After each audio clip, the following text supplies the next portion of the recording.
Welcome to the Genius Factory. Enjoy the video. You begin by opening Google Maps and allowing location access so results match where you are. Type the origin and destination, then choose transit and the bus icon. This filters results to bus routes only.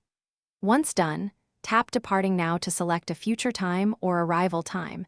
This affects connections and wait estimates. Do this immediately so Maps computes realistic schedules versus just frequency. It changes which lines and transfers it suggests. Next, examine the list of route options that appear. You can compare total time, number of transfers, and walking distance.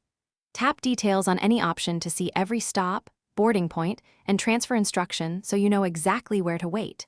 Then use filters to prefer fewer transfers or less walking. This helps when mobility or luggage matters. If a route looks fastest but has long walks, choose a slightly slower route with fewer transfers. It's more reliable in practice. Finally, tap Start when you're ready so Maps gives step-by-step boarding, exit prompts, and live ETA updates. You can save or share the route and add it to your calendar to avoid forgetting departure times. Make sure to check platform numbers and cross street names before leaving.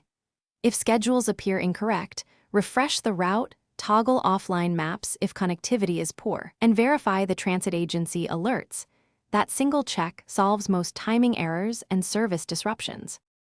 Thanks for watching. If you found this helpful, don't forget to like and subscribe.